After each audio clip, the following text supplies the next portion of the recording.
back. In this video I'm going to show you how to play the guitar solo from Van Halen's Hot for Teacher.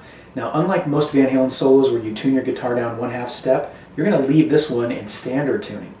And then also you might be wondering, well, why are you using your Flying V? Of all your guitars, why the Flying V for a Van Halen song? Well, Van Halen actually used a Flying V on the Hot for Teacher track. Here's a picture of him on an old Guitar World cover holding his Flying V, an original 1958. So I thought I'd follow suit and use my V for the fun of it. All right, let's jump on into it. All right, so the first thing we're going to do here is you're going to hear the guitar solo played entirely all the way through slowly. And then I'm going to repeat this at the very end of the video too. I found personally that to get this solo down accurately, I had to learn it at about 50 to 60% speed so I could get the phrasing just right until I could speed it up to the right speed. So take a listen and then we'll start breaking down the solo into little bite-sized pieces.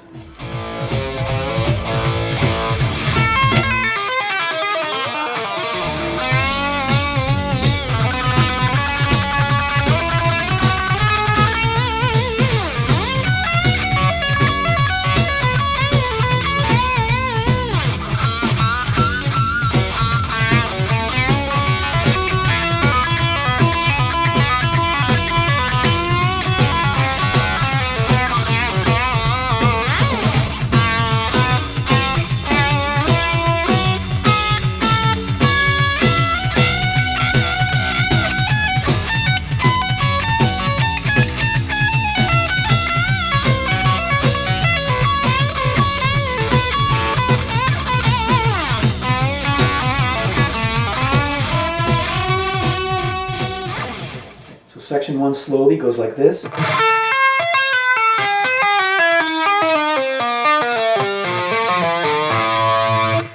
Now, one thing you'll notice is that whenever I move from one string to the next, the first time I'm touching that next string, it's a hammer-on. Okay? I'm not picking that first note, I'm hammering it on, okay? So, okay? All right, see how I just hammered onto the note before I start finger tapping?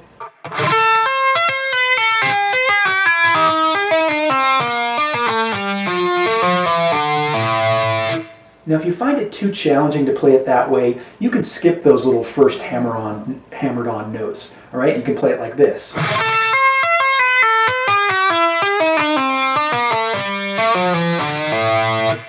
mean, it goes by so fast, most people aren't even going to notice if you're skipping those notes. All right, let's move to the next part. The next part.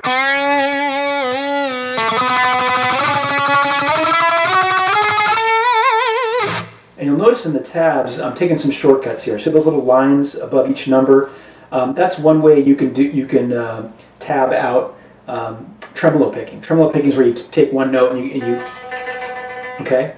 So that's what that means, those little lines. It's for tremolo picking. And I think my only advice there is you'll notice that after the 6th fret note, you kind of you hold the 6th fret note a little bit longer than the other notes, okay?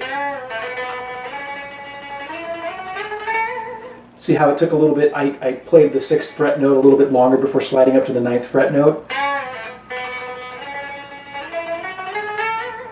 And then you kind of move through those upper ones a little bit quicker. All right? Let's move to the next part. So this next one, this is definitely one you want to practice slowly to get the phrasing just right, okay? Listen to it slowly again.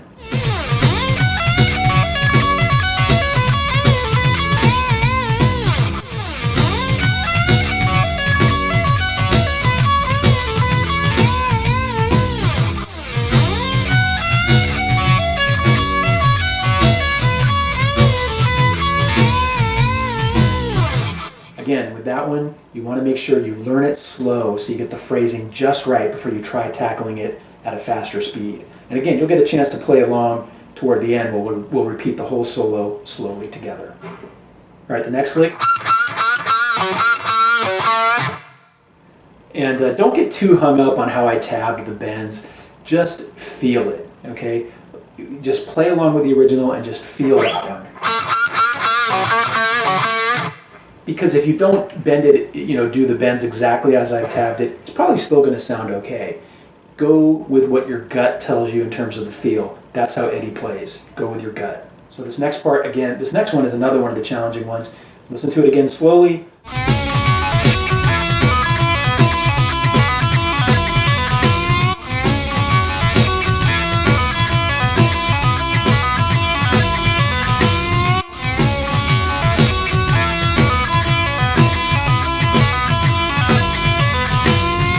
And my advice with this one is the first part of it where we go, okay, that's one part. Before you do the repeating part.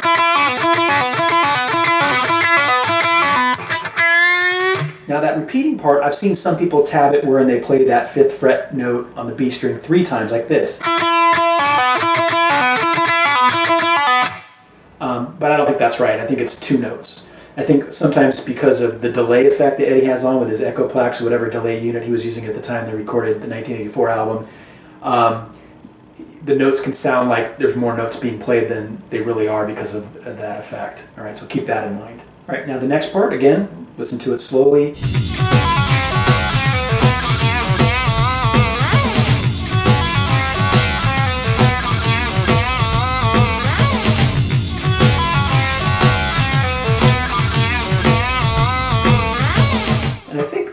The part here that kind of threw me off a little bit is the final bends where he does a. Okay, the first bend is a full step, the second is 1.5, so it's like. Okay. All right. So that part I think a lot of people miss. They just do like a wide vibrato or whatever. But pay attention, listen really closely to the original, and you'll hear that that second bend is roughly 1.5 steps. All right. Let's move to the next part. All right, the next part goes like this. And you'll notice on the screen that I put a note there where you're supposed to play staccato notes. Staccato notes is kind of like a choppy, real quick way of playing notes like this, as opposed to, okay, that's staccato. Okay, so notice where I play the staccato notes on the screen.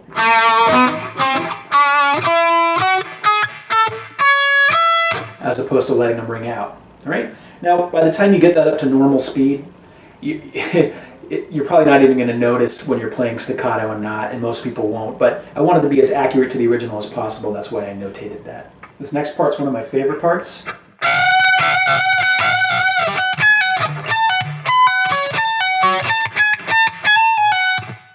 All right.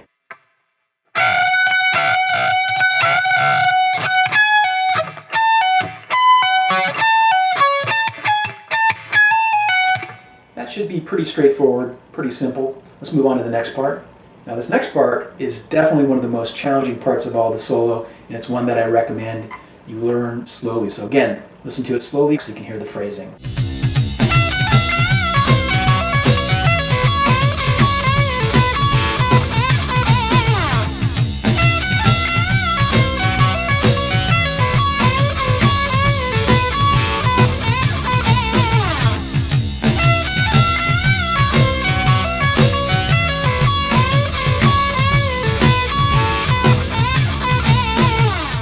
Finally, the last section.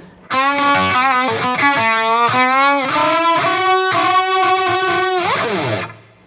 right.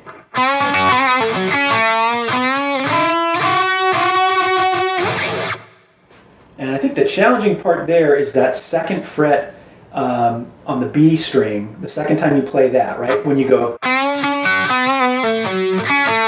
that. I mean, it happens so quickly that you could probably even skip that 2nd fret note if you want, but it's in there.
video showing you how to play the guitar solo from Van Halen's Hot for Teacher. Don't forget to subscribe, comment, leave a thumbs up. All of that stuff means something. If you have any questions, leave them down below in the comments section, and I will answer them as time allows. Until next time, rock on.